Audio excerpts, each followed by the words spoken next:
کون دیتا ہے دینے کو منہ چاہیے، کون دیتا ہے دینے کو منہ چاہیے، دینے والا ہے سچا ہمارا نبی، دینے والا ہے سچا ہمارا نبی، سب سے اولا نبی، سب سے بالا وہ والا۔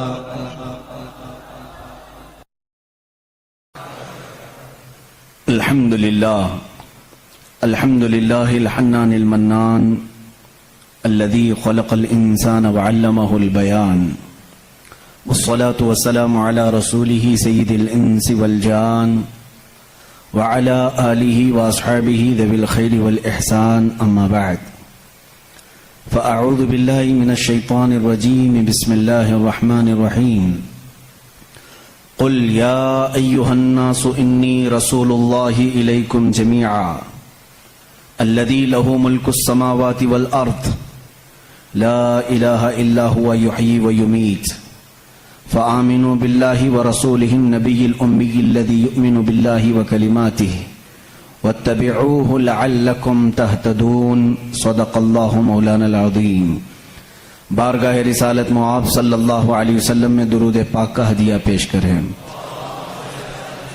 اللہم صلی علی سیدنا و مولانا محمد معدن الجود والکرم وآلہ واصحابہ الکرام وابنہ الکریم وبارک وسلم صلاة دائمتا سرمدا ابدا۔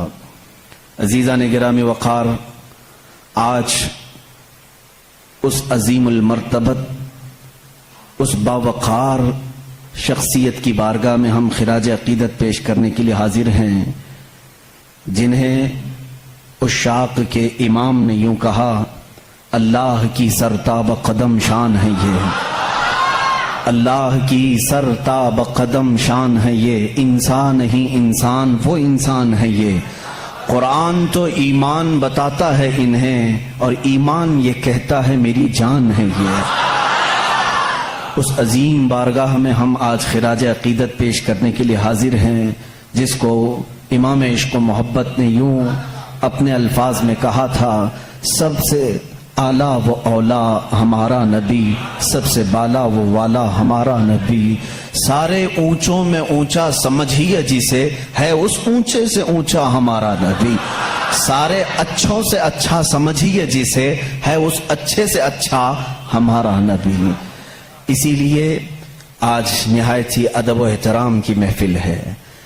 ہمارا عقیدہ تو یہ ہے، وہ نام پاک آتے ہی بے اختیار ہمارے انگوٹھے لبوں تک چلے جاتے ہیں اور چوم کر کے ان کو ہم آنکھوں سے لگا لیتے ہیں، صرف اس بنیاد پر کہ اس نام میں اتنی مٹھاس ہے کہ بار بار چومنے کو دل کرتا ہے۔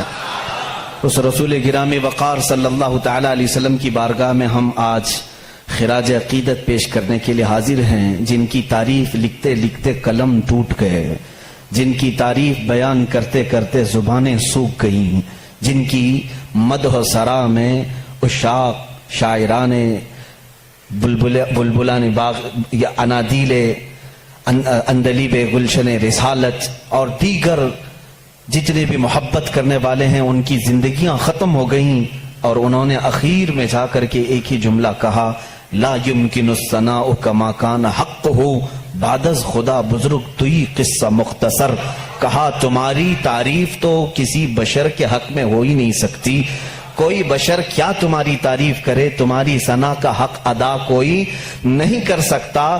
خلاصہ یہ ہے، حاصل کلام یہ ہے، خدا کے بعد اگر کوئی مرتبہ ہے تو یا رسول اللہ وہ آپ کا ہے۔ اسی کو امام عشق و محبت بریلی کے تاجدار نے یوں کہا، لیکن رضا نے ختم سخن اس پہ کر دیا، خالق کا بندہ خلق کا آقا کہوں تجھے۔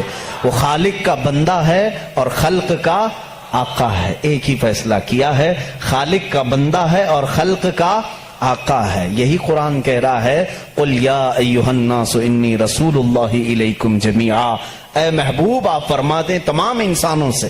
یہاں دیکھیں، توجہ کریں، قرآن میں یہ نہیں آیا یا ایھا الذین آمنوا، اے محبوب آپ کہہ دیں اے ایمان والو، نہیں، رب تعالیٰ فرماتا ہے اے رسول آپ فرما دیں کس سے؟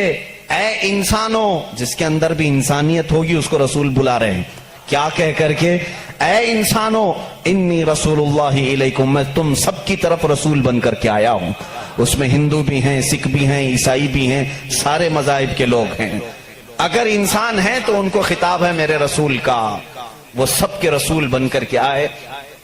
اسی کو عزیزان گرامی مداحان رسول نے یوں کہا ہے، لیکن رضا نے ختم سخن اس پہ کر دیا، خالق کا بندہ خلق کا آقا کہوں تجھے۔ اس لفظ پر توجہ رکھیں، وہ ہے خالق کا بندہ اور خلق کا آقا ہے۔ ایک جگہ پر اعلیٰ حضرت رضی اللہ تعالیٰ عنہ جا کر یوں ششدر رہ گئے، شش و پنج میں، یعنی اس کو ہم شش و پنج اس لیے میں کہہ رہا ہوں تفریح کے لیے آپ کے لیے، کہتے ہیں ایک اپنی نعت میں، ممکن میں یہ قدرت کہاں، واجب میں عبدیت کہاں، یعنی میں رسول کو خدا بھی نہیں کہہ سکتا اور عام بشر کہوں یہ بھی ان کے لیے مناسب نہیں، کیا کہوں؟ ممکن میں یہ قدرت کہاں، واجب میں یہ عبدیت کہاں؟ حیرت نے جھنجلا کر کہا یہ بھی نہیں وہ بھی نہیں، اس کے بیچ میں ہے، عام بشر بھی نہیں ہے اور یہ خدا بھی نہیں ہے۔ ہاں وہی جس میں آپ نے کہا خالق کا بندہ خلق کا آقا کہوں تو، اس لفظ پر توجہ رکھیں، ہم اپنی بحث کو آج آگے بڑھاتے ہیں۔ عزیزان گرامی، رسول محمد عربی صلی اللہ تعالی علیہ وسلم جن کے آنے کا زمانہ بہت آخر میں ہے، لیکن وہی اصل کائنات ہے، زمانہ ان کے بعثت کا اخیر میں ہے لیکن وہی اصل کائنات ہے۔ اب یہاں پر کچھ لوگوں کو مجھے سمجھا کر کے آگے بڑھنا ہوگا، جس کو اقبال نے کہا ہے وہی اول وہی آخر وہی یاسین وہی طٰہٰ وہی فرقان۔ ان کا ایک شعر ہے طویل ہے کہ قرآن میں جہاں یاسین آیا ہے، طٰہٰ آیا ہے یا فرقان آیا ہے، سب سے مراد یہ محمد عربی کی ذات ہے، اور وہ اول بھی ہیں اور آخر بھی ہیں۔ ایسا کیسے ہو سکتا ہے کوئی ایک شخص شروع میں بھی ہو اور آخر میں بھی؟ ایسا کیسے ہوتا ہے؟ محمد عربی صلی اللہ علیہ وسلم اول بھی ہے آخر بھی ہے، ایسا کیسے؟ اس کو تو بعض حدیثوں سے آپ نے سنا بھی ہوگا، میرے آقا صلی اللہ تعالی علیہ وسلم نے فرمایا بھی ہے، کنت نبیا وآدم بین الماء والطین، میں اس وقت بھی نبی تھا جب آدم علیہ السلام کو مٹی اور پانی سے گوندھا جا رہا تھا، اس وقت بھی وہ نبی تھے، وہ اول ہیں اور آنے میں آخر ہیں۔ اب یہاں پر مجھے عقلی دلیل کے اعتبار سے آپ کے سامنے، آپ کے میدان میں میں اترتا ہوں۔ کبھی کبھار کوئی چیز اخیر میں آتی ہے وہ اہم ہوتی ہے، کبھی پہلے ہوتی ہے وہ اہم ہوتی ہے، لیکن ایک چیز ایسی ہے وہ پہلے ہے تو بھی اہم ہے، آخر میں ہو تو بھی اہم ہے۔ وہ کیا چیز ہے؟ کسانی کرنے والے اچھی طرح سے جانتے ہیں۔ ہم مارکیٹ میں جا کر کے ایک بیج لے کر کے آئے، بیج لے کر کے آئے اور اس کو زمین میں بونا ہے، کام تو یہی ہے نا۔ زمین میں اگر بیج نہ ہو تو پودا نہیں، زمین میں اگر بیج نہ ڈالیں تو اس کی کوئی شاخ نہیں، جڑ تو لگانی پڑے گی۔ ہم بیج لے کر کے آئے، زمین میں ڈالے، یہی اصل ہے بیج، یہی اصل ہے۔ درخت کی اصل کیا ہے؟ یہ بیج ہے۔ ہم نے بیج زمین میں بو دیا، پودا نکلا، اس کے بعد بڑھتا گیا، فصلیں ہونے لگی، جب جوان ہوا تو ڈالیاں تھوڑی مضبوط ہوئیں، پھر اس کے بعد اس کی شاخیں پھیلی، پھر جوان ہوا اور بڑی عمر کا ہوا، اب اس میں پتے پھیلنے لگے، جب بڑا ہو گیا درخت تو اب اس میں پھول آئے، پھول آنے کے بعد پھر پھل آئے، اور پھر پھل کے بعد ہم نے دیکھا جو بیج زمین میں بویا تھا آخر میں پھل میں وہی بیج نکل آیا، پھر وہی بیج آیا۔ پھلی کو آپ کسی پھلی کے دانے کو زمین میں بوتے ہیں، اس کو بونے کے بعد جب پودا نکلتا ہے پھر اس سے شاخیں ہوتی ہیں۔ اس کا مطلب یہ ہوا کہ بیج اصل ہے، پودے کو اگانے کے لیے پتے بھی اسی بیج سے ہیں، پھول بھی اسی بیج سے ہیں، اور اس کی شاخ کی ساری ہریالی اسی بیج سے ہے۔ لیکن یہ درخت اختتام کہاں پر ہوتا ہے؟ جب پھل دیتا ہے، پھل دینے کے بعد پھر آخر میں وہی بیج دیتا ہے جو تم نے زمین میں بویا تھا۔ اس کا مطلب یہ ہوا کہ بیج اول میں ہو تو بھی اہمیت کا حامل ہے آخر میں آئے تو بھی اہمیت کا حامل ہے۔ اسی طرح محمد عربی صلی اللہ تعالی علیہ وسلم کی ذات ہے کہ سارے انبیاء آدم علیہ السلام سے لے کر عیسیٰ علیہ السلام تک جو سلسلہ ہے یہ اسی بیج کے شاخیں ہیں، کوئی اس میں سے پھول ہے، کوئی اس میں سے ہریالی ہے، کوئی اس میں سے اس کی پتے ہیں، اور اخیر میں آنے والا وہی محمد رسول اللہ صلی اللہ تعالی علیہ وسلم جس کو اللہ نے شروع میں ہی رکھا تھا۔ وہ اصل کائنات ہے، مقصد کائنات ہے، کائنات کی وجہ اصل ہے۔ عزیزان گرامی، اس فلسفے کو اپنے ذہن میں رکھ کر کے اب میں ایک عالمی بات کرنے کے لیے آیا ہوں۔ جب اس رسول کے بارے میں ہم اتنی بڑی بات کہتے ہیں، وہی اول ہے، وہی آخر ہے، اور خدا کے بعد محمد عربی صلی اللہ علیہ وسلم اور خدا کے درمیان کوئی تیسرا مقام نہیں ہے۔ اللہ رب العزت کے بعد دنیا میں اگر کوئی مقام ہے تو وہ صرف رسول پاک کا ہے۔ باقی سارے انبیاء اکرام علیہ السلام سب نبی ہیں، لیکن بعد محمد عربی صلی اللہ علیہ وسلم، میرے آقا صلی اللہ علیہ وسلم کی فضیلت کے بعد ہی ہیں، وہ افضل الرسل ہے۔ جب ہم اتنی بڑی بات کرتے ہیں تو کیا وہ رسول صرف مکہ والوں کے لیے آئے تھے؟ کیا وہ رسول صرف عربی لوگوں کے لیے تھے؟ کیا وہ رسول صرف ان کے ارد گرد رہنے والوں کے لیے آئے تھے؟ نہیں میرے عزیزو، قرآن کہتا ہے وَمَا أَرْسَلْنَاكَ إِلَّا كَافَةً لِلنَّاسِ بَشِيرًا وَنَذِيرًا، اے رسول ہم نے سارے انسانوں کے لیے آپ کو بشیر و نذیر بنا کر بھیجا ہے، سارے انسانوں کے لیے، چاہے وہ امریکہ کا رہنے والا ہو، UK کا ہو، افریقہ کا ہو، کسی بھی جگہ کا ہو، کسی بھی جگہ کا ہو، انسان اگر ہے تو اس انسان کی طرف میرا نبی رسول بن کر آیا۔ اس رسول کا آنے کا مقصد صرف مکہ نہیں ہے، ایک علاقہ نہیں ہے، ایک شہر نہیں، ایک ملک نہیں، بلکہ وہ آفاقی رسول ہے۔ اس سے پہلے جتنے بھی رسول آئے ان کو ان کی قوم کا رسول بنا کر بھیجا گیا تھا۔ وَمَا أَرْسَلْنَا مِن رَّسُولٍ إِلَّا بِلِسَانِ قَوْمِهِ، اللہ فرماتا ہے ہم نے جس رسول کو بھی بھیجا ہے ان کو اپنی قوم کی زبان کے ساتھ بھیجا، اور ایک خاندان کے لیے بھیجا، یا کبھی ایسا ہوا کہ ایک ملک کے لیے بھیجا، ایک گاؤں کے لیے بھیجا، لیکن رسول کریم صلی اللہ تعالی علیہ وسلم کی آمد پوری کائنات کے لیے، پوری کائنات کے لیے۔ اب اس میں ایکسپشن کچھ بھی نہیں ہے، کائنات میں آدم علیہ السلام بھی آئے، اور ان کے بعد جتنے نبی آئے وہ بھی شامل ہوئے، اور قیامت تک پیدا ہونے والے جتنے انسان ہیں وہ سب شامل ہوئے، سب اس کائنات میں آئے۔ اب کائنات میں صرف انسانوں کے لیے وہ رسول نہیں آئے، بلکہ ملائکہ کی جتنی لمبی فہرست ہے ان کے لیے بھی وہ رسول ہے، اور پھر اللہ رب العزت کے جتنی مخلوقات ہیں ان سب کے لیے بھی وہ رسول ہے۔ ایک ذات ہے اتنی تکمیل پائی ہوئی، اتنی کامل کہ اس کی تعریف بیان کرتے کرتے زبانیں سوکھ جائیں گی۔ میں اگر رسول کریم صلی اللہ تعالی علیہ وسلم کی رسالت کس کس کے لیے ہے یہ ٹاپک لے کر چلوں، شاید پتہ نہیں کتنے سالوں لگ جائیں۔ وہ تو پرندوں کے لیے بھی رسول ہیں، جانوروں کے لیے بھی رسول ہیں۔ پرندوں کے لیے کیسے رسول ہیں ایک الگ ٹاپک ہے، وہ جانوروں کے لیے کیسے رسول ہیں وہ الگ ٹاپک ہے، وہ جنات کے رسول ہیں، ان میں کیا تبلیغ کریں گے ان کے لیے الگ رسول ہے، الگ ایک ٹاپک ہے۔ میرے عزیزو، اتنا ہی نہیں، وہ نبیوں کے بھی رسول ہیں۔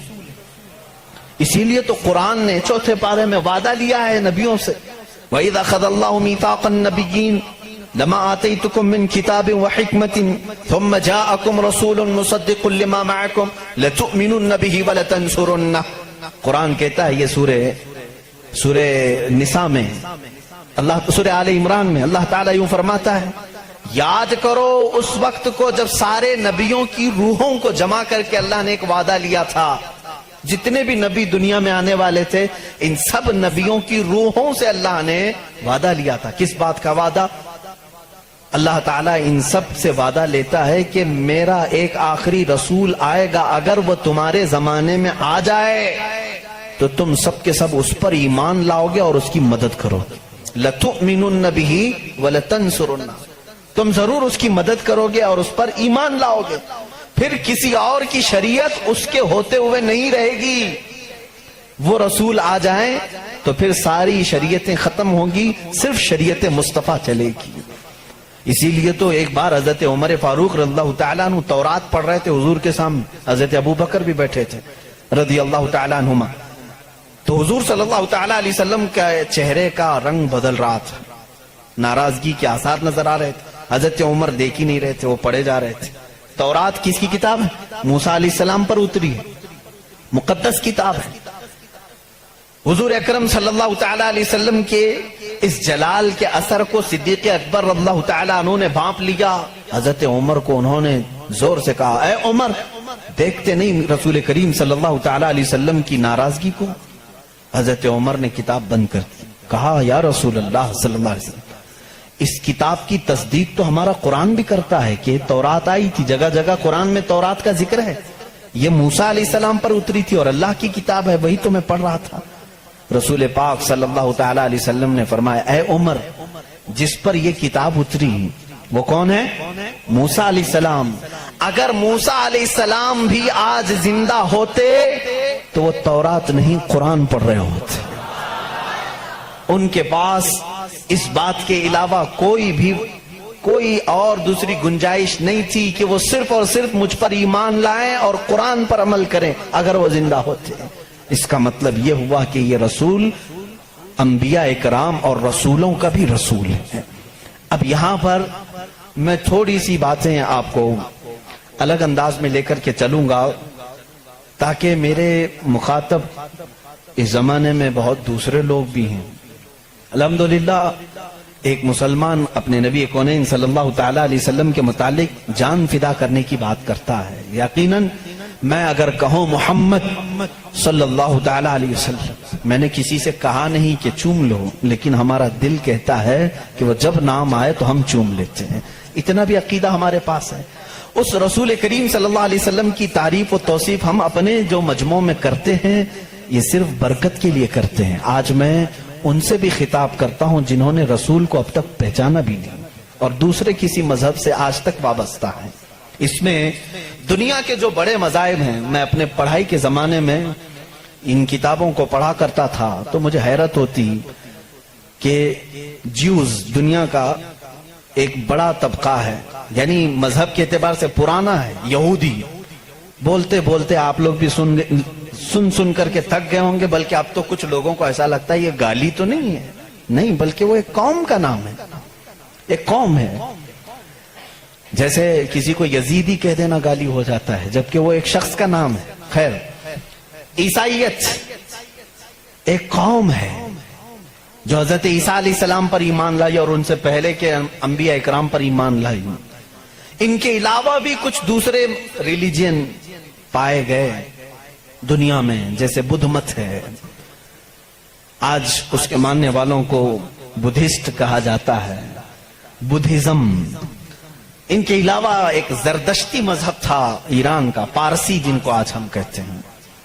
یہ پارسی مذہب بھی بڑا پرانا ہے، آگ کے پجاری تھے، مجوسی تھے، اور ان کا بانی زردشت تھا۔ یہ دنیا کے بڑے مذاہب کا ذکر کر رہا ہوں، یہودیت، عیسائیت، بدھ مت، پارسی، اور اس کے علاوہ ایک اور بڑا مذہب ہندو مت ہے جن کو آج ہم روزانہ دیکھ بھی رہے ہیں، اور ہم جس ملک میں ہیں یہاں وہ کثرت سے ہیں، ہندو مت۔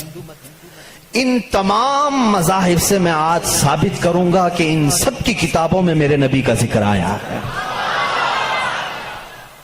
جس کے متعلق یہ خود آج تک پڑھ نہیں پاتے یا پڑھ کر کے جان بوجھ کے چھپا لیتے ہیں۔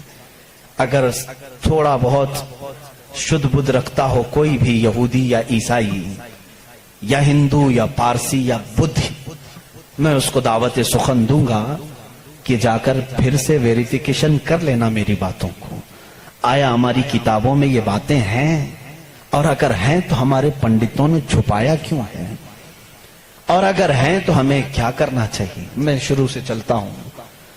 یہودی جو مذہب ہے، نام جو ہے آپ یہودی سنتے ہیں، یہ دراصل حضرت یعقوب علیہ السلام کے 12 بیٹے تھے، ان میں سے بڑے بیٹے کا نام یہودا تھا۔ یعقوب علیہ السلام نبی ہیں اللہ کے، جن کا نام عبرانی زبان میں اسرائیل ہے، اسرائیل۔ ان کے بیٹوں کو بنی اسرائیل کہتے ہیں، وہ 12 بیٹے تھے یعقوب علیہ السلام کے، انہی میں سے ایک بڑے بیٹے یہودا تھے یا بیچ میں کوئی ایک بیٹے کا نام یہودا تھا. اسی نام سے جو بھی بنی اسرائیل ہوتا اسے یہودی کہا جانے لگا. یہودی ایک قوم کا نام ہو گیا. وہ اس کو انگلش میں جیوز کہتے ہیں. آج جیوز یہ دنیا کی شریر قوم ہے, بڑی شریر قوم. پہلے یہ لوگوں نے نبیوں کا قتل کیا ہے. ان کے بارے میں کیونکہ میں وہی باتیں کر رہا ہوں جو قرآن کہہ رہا ہے. اگر آپ کہیں گے بہت کٹر پنتھی ہو جائے گی تو پھر قرآن کو بھی بند کرنا پڑے گا. قرآن کہتا ہے یقتلون النبیین بغیر حق, یہ ناحق نبیوں کا قتل کرتے تھے. جب قرآن ان کی باتیں بیان کر رہا ہے تو میں کیوں نہ بیان کروں. یہ شریر قوم تھے, حق بات کو کبھی تسلیم نہیں کرتے تھے. بہرحال زکریا علیہ السلام کے قاتل یہ ہیں, یحییٰ علیہ السلام کے قاتل یہ ہیں, اور عیسیٰ علیہ السلام کو سولی پر چڑھانے کے سارے بندوبست انہی نے کیا. یہ بات مجھ سے نہیں, عیسائیوں سے جا کے پوچھ لو. ان سے پوچھنا جیزس کو کون سولی پر چڑھایا تھا, جبکہ ہمارا عقیدہ ہے کہ عیسیٰ علیہ السلام کو سولی نہیں دی گئی. ہمارا عقیدہ قرآن سے ثابت ہے, اس پر میں بعد میں گفتگو کرتا ہوں. لیکن یہ یہودی قوم بڑی پرانی ہے, یعقوب علیہ السلام سے چل رہی ہے. ٹھیک ہے, کافی پرانی. یہ مانتے کس کتاب کو؟ کسی بھی دین کو, کسی بھی مذہب سے ہم کو اگر بات کرنا ہے تو اس کی جو مقدس کتاب ہے اسی سے بات کرنا. میں بھی انہی سے بات کروں گا, ہوائی فائرنگ نہیں. جو مقدس کتاب تمہارے نزدیک ہے اسی کی باتیں اگر میں رکھتا ہوں. یہاں محفل میں اتنا وقت نہیں ہوتا, تھوڑی تھوڑی جھلکیاں میں دے کر کے جاؤں گا تاکہ جو ریسرچ اسکالر ہیں وہ اس کو آگے بڑھائیں اور پھر اپنی تحقیق سے لوگوں کے سامنے یہ باتوں کو لائیں. یہودی قوم جس کتاب کو مقدس مانتی ہے وہ تورات ہے جو موسیٰ علیہ السلام پر نازل ہوئی, اور زبور ہے جو حضرت داؤد علیہ السلام پر نازل ہوئی. ان کتابوں کے مجموعے کو آج انگلش میں اولڈ ٹیسٹمنٹ کہا جاتا ہے. یہ کتابیں مارکیٹ میں دستیاب ہیں. ان کو کیا کہتے ہیں؟ Old testament. تقریباً اس کتاب میں جو الگ الگ چھوٹی چھوٹی کتابوں کو ملایا گیا ہے 73 کتابوں کا مجموعہ ہے اولڈ ٹیسٹمنٹ. جیسے قرآن میں 30 پارے ہیں نا, پہلا پارا, دوسرا پارا, تیسرا پارا, اس طرح سے اس میں پارے سمجھ لیں یا الگ الگ ٹاپکس. یہ کتنے ہیں؟ 73 ہیں. اس میں بھی ان کا بڑا اختلاف ہے. میں سارے اختلافات نہیں بتا سکتا آج, لیکن قرآن میں سب کا اتفاق ہے, چاہے وہ شیعہ ہو, دیوبندی ہو, وہابی ہو, اہل حدیث ہو, کوئی بھی ہو. جو عقیدہ ہم رکھتے ہیں اہل سنت و جماعت کے قرآن کے 30 پارے ہیں, سب کا اس بات پر اتفاق ہے. لیکن اولڈ ٹیسٹمنٹ پر سب کا اتفاق نہیں. ان میں سے کچھ مذہب 73 مانتے ہیں, کچھ 66 مانتے ہیں, 66 مانتے ہیں, کچھ لوگ 27 مانتے ہیں. بہرحال اولڈ ٹیسٹمنٹ میں ایک باب ہے جس کو استثناء کہتے ہیں. ایک پارے کا نام ہے, ایک کتاب کا, ایک جز کا, جس کو ڈیوٹرونومی انگلش میں کہتے ہیں. اس میں ایک آیت آئی ہے. آیت ظاہر سی بات ہے اللہ کی ہے, آیت اللہ کی ہے اور موسیٰ علیہ السلام پر نازل ہو رہی ہے. اللہ تعالیٰ فرما رہا ہے, اے موسیٰ میں تمہارے بعد تمہارے بھائیوں میں, بھائیوں سے مراد نبیوں میں, ایک ایسا نبی بھیجوں گا جو تمہاری ہی طرح سے ہوگا, تمہاری ہی طرح سے ہوگا, لیکن میں اس کے منہ میں اپنی زبان رکھ دوں گا. اور دوسری آیت آتی ہے کہ وہ فاران کی چوٹیوں سے چمکے گا. یہ فاران کیا ہے؟ یہ فاران کی چوٹیاں کہتے ہیں مکہ مکرمہ میں جو اب پہاڑ ہے, جبل کعبہ جو خانہ کعبہ کے قریب, انہوں نے اس کو سب ختم کر دیا. آج وہاں پر بادشاہوں کے محلات بنے ہوئے ہیں. وہاں فاران کی چوٹیاں کہا جاتا تھا کہ وہ مکہ کا ایک پہاڑ ہے.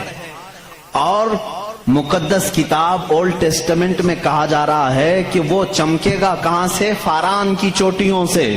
اب میں اس کی طرف آتا ہوں. بیچارے عیسائی کہنے لگے کہ یہ جو بشارت آئی ہے موسیٰ علیہ السلام کو, اس سے مراد ہمارے نبی عیسیٰ علیہ السلام ہیں. یہ منہ میاں مٹھو بنتے ہیں. اس طور پر اللہ نے کیا فرمایا, اے موسیٰ میں تمہاری ہی طرح ایک رسول بھیجوں گا. تمہاری ہی طرح سے مراد کیا ہے؟ عیسیٰ علیہ السلام موسیٰ علیہ السلام کی طرح بالکل نہیں تھے، کیونکہ موسیٰ علیہ السلام کی ماں بھی تھے، باپ بھی تھے. عیسیٰ علیہ السلام کی صرف ماں ہے اور باپ نہیں ہے. اگر ماں اور باپ والا کوئی رسول ہے تو وہ محمد عربی صلی اللہ علیہ وسلم. میرے آقا کی ماں بھی ہیں، باپ بھی ہیں. موسیٰ علیہ السلام کی طرح عیسیٰ علیہ السلام نہیں ہو سکتے. یہ میں کرسچن سے کہہ رہا ہوں، عیسائیوں سے کہہ رہا ہوں، جو یہ کہتے ہیں کہ موسیٰ کی بشارت میں ہمارے نبی کا ذکر آیا ہے. میں کہہ رہا ہوں نہیں، اس لیے کہ موسیٰ علیہ السلام کی شادی بھی ہوئی تھی، بچے بھی ہوئے تھے. عیسیٰ علیہ السلام کی شادی بھی نہیں ہوئی، بچے بھی نہیں ہوئے. وہ 33 سال کی عمر میں آسمانوں پر اٹھا لیے گئے. لیکن اگر موسیٰ علیہ السلام کی طرح شادی اور بچے والا کوئی رسول ہے وہ محمد عربی صلی اللہ علیہ وسلم. شادی بھی کیا ہے آپ نے، بچے بھی فرمائے. اور دوسری آیت جو موسیٰ علیہ السلام سے یہ کہی گئی کہ وہ فاران کی چوٹیوں سے چمکے گا، میرے عزیزو اس کا مصداق کوئی دوسرا نبی ہو ہی نہیں سکتا. میں آپ کو تاریخ بتاؤں فاران کہاں ہے؟ مکہ میں ہے. آدم علیہ السلام سے لے کر حضور اکرم صلی اللہ تعالی علیہ وسلم تک 1,24,000 کم و بیش نبی آئے، لیکن ان میں سے ایک بھی نبی مکہ میں نہیں پیدا ہوئے سوائے محمد رسول اللہ. کوئی نبی مکہ میں نہیں پیدا ہوئے، صرف محمد عربی صلی اللہ علیہ وسلم. میرے آقا صلی اللہ علیہ وسلم 40 سال تک مکہ مکرمہ میں خاموش رہے، اپنے اخلاق و کردار کو اظہار کرتے ہوئے. لیکن 40 سال کی عمر کے بعد جب اللہ کی وحی آئی، قرآن کی آیتیں آئی، تو سب سے پہلے میرے آقا صلی اللہ علیہ وسلم نے پورے مکہ والوں کو ایک دعوت دے کر جمع کیا تھا. کہاں جمع کیا؟ یہی فاران کی چوٹیوں میں. یہ پہلا مجمع ہے، پہلا جلسہ ہے میرے آقا کا. اسی جلسے میں میرے آقا نے سب سے پہلی مرتبہ یہ اعلان کیا، اے مکہ والو، میں محمد اللہ کا آخری رسول ہوں. حضور اکرم صلی اللہ تعالی علیہ وسلم کا یہ فرمان عالی شان ہی، جس کو موسیٰ علیہ السلام کی تورات میں کہا گیا کہ وہ فاران کی چوٹیوں سے چمکے گا، الحمدللہ وہ رسول فاران کی چوٹیوں سے جو چمکا وہ آج تک چمک رہا ہے. چمک تجھ سے پاتے ہیں سب پانے والے، میرا دل بھی چمکا دے چمکانے والے. برستا نہیں دیکھ کر ابر رحمت، بدوں پر بھی برسا دے برسانے والے. یا رسول اللہ میں مجرم ہوں آقا، مجھے ساتھ لے لو کہ رستے میں ہیں جا بجا تھانے والے. ہمارے تو روڈ پر ہی ہیں. بہرحال یا رسول اللہ ہم کو اپنے ساتھ لے لیں. جا بجا ہیں تھانے والے تو سمجھتے ہوں گے، اعلیٰ حضرت نے شعر میں ذکر فرمایا. بہرحال ایک اولڈ ٹیسٹمنٹ کی ایک ہی بات میں نے کہی، جیوز سے یہ پوچھیں جا کر کے کہ یہ ذکر آیا ہے موسیٰ کے بعد ایک نبی آنے والے، وہ کون سے نبی ہیں؟ ان کی یہ صفت بیان کی گئی ہے ڈیوٹرونومی استثناء میں. اولڈ ٹیسٹمنٹ میں یہ ذکر آیا ہے، وہ کون ہے، وہ کون سا رسول ہے، آخر تم ہی بتا دو. وہ آج تک نہیں بتائیں گے. وہ کہتے ہیں کہ شاید آنے والا ہے. اس رسول کے بعد اب کون اور آنے والا ہے؟ اب کون آنے والا ہے؟ چلو اس کو نہیں مانتے. دوسری بات میں کہتا ہوں، سلیمان علیہ السلام کو بھی بہت مانتے ہیں. کون؟ جیوز، یہودی، جن کو انگلش میں سولومن کہا جاتا ہے. سولومن، حضرت سلیمان علیہ السلام کو یہ سولومن کہتے ہیں. ایک کتاب یہودیوں کے پاس اور مقدس ہے، songs of Solomon. Songs of Solomon کا مطلب حضرت سلیمان علیہ السلام جو مناجات کرتے تھے اللہ کی بارگاہ میں، وہ اشعار ہوتے تھے عبرانی زبان کے. جیسے ہم کہتے ہیں یا الہی رحم فرما مصطفیٰ کے واسطے، یہ دعا ہے نا. سلیمان علیہ السلام اس طرح دعائیں جو کرتے تھے وہ سارے انہوں نے اس کو سانگز کہا ہے اور اس کو جمع کیا گیا ہے سانگس آف سولومن نام سے. اس میں تو شک کی گنجائش ہی نہیں، کیونکہ حیرت اس بات کی ہوگی وہ عبرانی زبان جس کو آج ہیبرو کہتے ہیں، اسرائیل میں آج بھی بولی جاتی ہے. یہ اسرائیل جو دیکھ رہے ہیں نا آپ، جو ناسور ہے، کینسر کا پھوڑا ہے پورے دنیا کے بیچ میں، یہی اسرائیل کی بات میں کر رہا ہوں. یہ آج بھی جو بولی بولتے ہیں وہ ہیبرو ہے. ہیبرو اس کو عبرانی کہتے ہیں. اس زبان میں آج بھی سانگس آف سولومن حضرت سلیمان علیہ السلام کے مناجات میں یہ لکھا گیا ہے، سب سے پیارا، سب سے مبارک، سب سے شان والا، جس کی اللہ کے ہاں پہنچ ہے، جس کی اللہ کے ہاں مرتبت ہے، اس کا نام محمد ہے. یہ کون کہتا تھا؟ سلیمان علیہ السلام. اور نام لفظ محمد آج بھی موجود ہے. عبرانی زبان میں آج بھی لفظ محمد اور اس کے ساتھ لفظ ام آیا. ام کہتے ہیں بڑا محترم شخص جس کی سارے لوگ عزت کریں. سلیمان علیہ السلام کہتے ہیں وہ ام ہے, ام ہے.